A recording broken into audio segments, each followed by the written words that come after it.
महाराष्ट्रातही कोल्ड्रिंक सिरपच्या विक्री, उत्पादन आणि वितरणावर बंदी. मेडिकलमध्ये सिरप असल्यास माहिती देण्याच्या अन्न औषध प्रशासन विभागाच्या सूचना.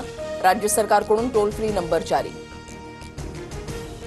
खोकल्याच्या औषधामुळे मध्य प्रदेश आणि राजस्थानामधील 18 चिमुकल्यांचा मृत्यू. औषधात विषारी केमिकल मिसळल्याचा आरोप.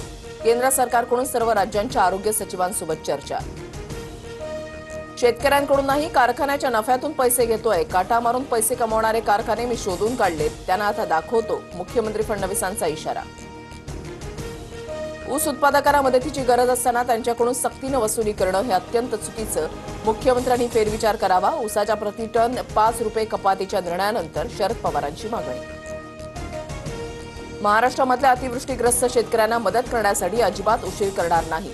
सरकारनं नुकसानीचा सविस्तर प्रस्ताव पाठवावा. लगेच मदत करू. अमित शहांची ग्वाही. राज्यातील नुकसान भरपाई संदर्भात आराखडा तयार करण्याचं काम सुरू. मुख्यमंत्री फडणवीसांची माहिती. केंद्र सरकार शेतकऱ्यांच्या पाठीशी. लवकरात लवकर मदत मिळणार. शिंदेसह अजितदादांचं आश्वासन. राज्य सरकारनं नुकसानीबाबतचा अंतिम प्रस्ताव केंद्राला दिलेला नाही. शरद पवारांची टीका.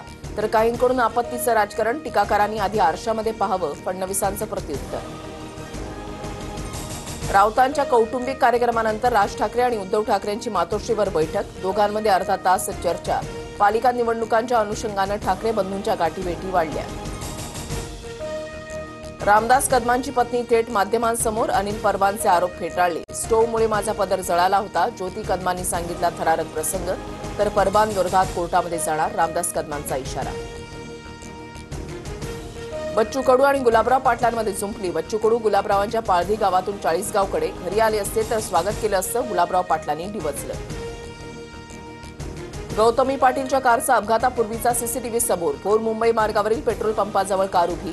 2 जण खाली उतरल्याची दृश्य. यानंतर काही अंतरावरच कारनं रिक्षाला धडक दिलेली.